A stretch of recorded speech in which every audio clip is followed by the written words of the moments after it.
setting up, I guess he's set up. Real quick, I'm Dan Rawlings with Tyfone. I'm the Chief Revenue Officer. Todd Cordell runs marketing programs for us. Thanks for having us tonight. Got a quick question for the audience. Among corporate America, what do you think the average number of days that a malware virus attack, which a corporate Fortune 500 company is probably pretty serious, about how long would you say it takes to even detect, let alone remedy and remediate the problem? Just to detect a malware virus that's infected their systems, big corporate America type systems, about how many days would you say, or months, or 37 Probably days. haven't detected it at all. Anybody else? 37 days. It's 206 days. Holy crap. Now think about that. It's like 9 months. They finally go, oh, hey, there's a virus that shut down our plant over such and such. So it lets me launch some of the magnitude of the problem and the fact that it's not being addressed. So let me just take you back a couple of years. 44 billion was spent on cybersecurity back just 2 years ago. I was saying, please. God, please go on another channel. But in 2015, 80 billion will be spent. So it's almost doubled in 2 years. Can you see the trend? 2 trillion will be the cost by 2019, 4 years from now. Really 3 and a month. So you can see it's a real issue.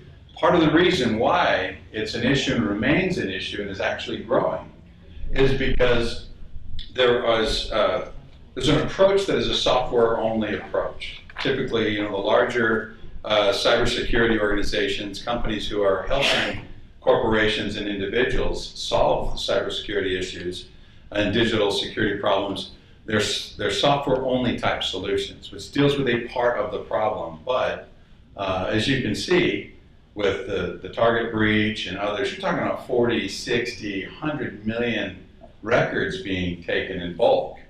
The FBI director being hacked, the CIA being hacked. I mean, if the CIA can't protect themselves, you think you can? So it's failing because you've got a centralized approach that's software only. So from a Tyfone perspective, we believe we can help solve the problems in a different way. Part of it is our approach. Our approach is a decentralized approach, but the other is that we use a blend of hardware and software to solve the problem, not either just hardware or just software. It's a blend of the two.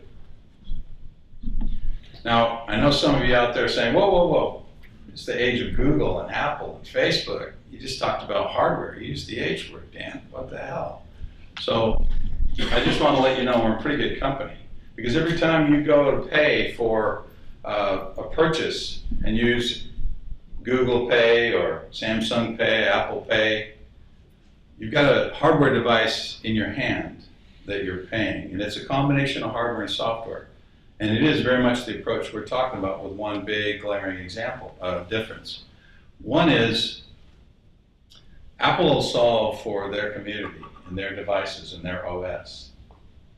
So will Google, so will the card issuers and the payment networks.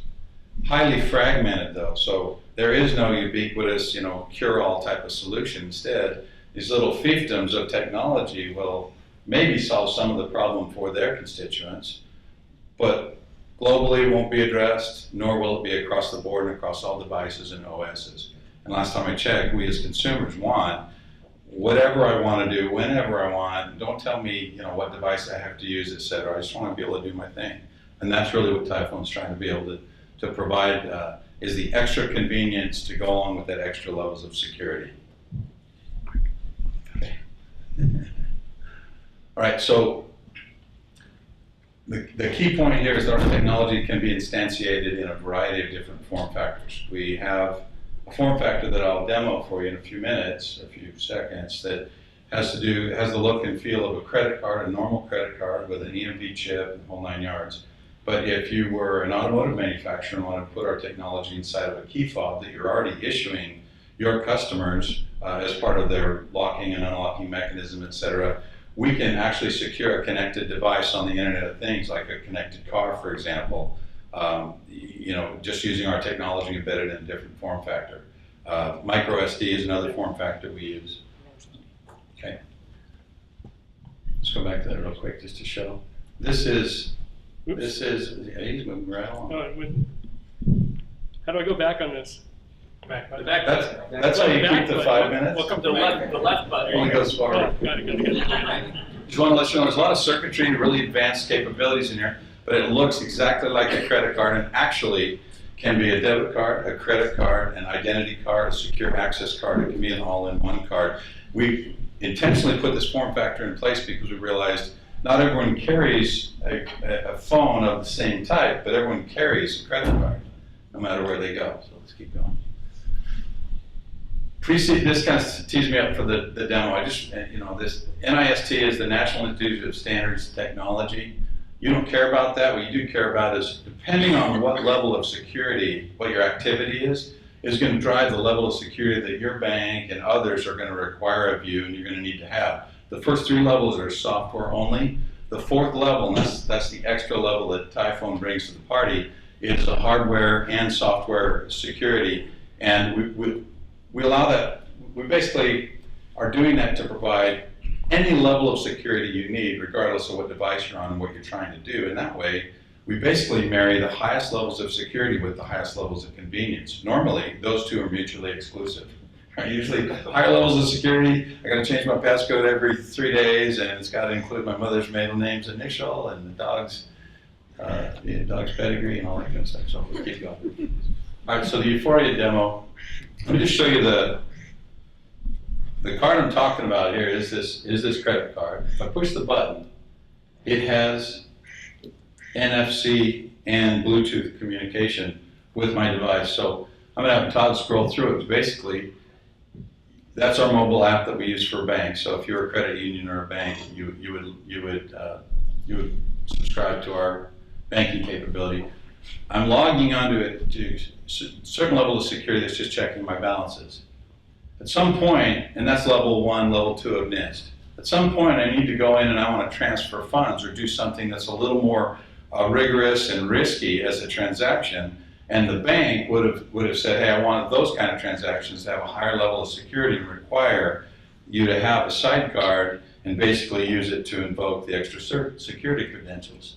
So as I go in to do other things, it's gonna prompt me for logging on through the sidecar, and then it'll confirm payment and let me finish once I've actually done this. I don't have to key anything in. I just push the button and I put my fingerprint on, and it's basically secured the transaction, and it's a totally encrypted transaction. That sounds a lot like my daughter when she was at Oregon asking me for money. I had a little duck. Okay. So keep going. I think we're done. Yeah. Okay. Questions? Questions? Yeah. It looks like there's a lot of tech built in this card. How thick is it? I can't really see from here. It's a normal credit card. It's exactly the dimensions of the standards for the industry in a credit card. We have a bunch of electronics in that, and that's part of the Pretty magic. amazing. I saw that micro USB. Yeah. Nice. Yeah, there's Bluetooth, there's NFC, Bluetooth. NFC. Does it record And it'll hold everything, like it can be a mobile wallet, so it'll hold all of your other credit card numbers. Does it need battery power at all? It does have a battery inside. It lasts for 3 years presently. It'll be powered through the energy in the air and in the normal static electricity in the next iteration. So it'll need to be charged. So you want to use it as a form like DSP recognized by the government as that as well? One of our biggest customers is the Department of Defense, and can't tell you what they use it for, but 3-letter agency use our solutions for their field agents abroad. So I think the answer is yes to There that. might be more already. How does this compare with the chips on credit cards now that most U.S. banks are finally standardizing on? It was formerly in Europe, where you couldn't take your American ATM or credit card to a European transaction, even for like a 7-Eleven in England or something, because there was no chip in your card, and all of England standardized on a chip in the card. And now places like E-Trade's cards are now have the standardized chip in there. Yep, and it looks like that. It's called the EMV chip, stands for Europay, MasterCard, and Visa. Yeah. And our chip not only uses and leverages that, but it also can emulate it. So depending on what the banking provider wants to do with it, we don't limit it at all. We actually enhance the capabilities of that chip. So is your market mainly the financial institution?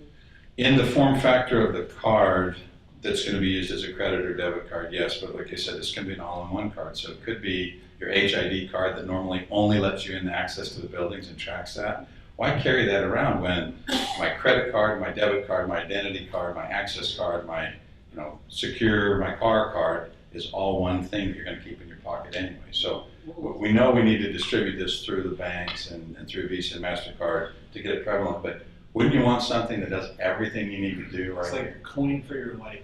Yeah. There you go. Oh, there's my tagline. Could there be an iteration where only your thumbprint could activate it? That's the next release will be, instead of this being a button that you push, it's actually a thumbprint reader or biometric. Right now we do it through Apple's iPhone. It's a biometric. We just leverage that, but we're going to put it right on the card. Where do I get ones?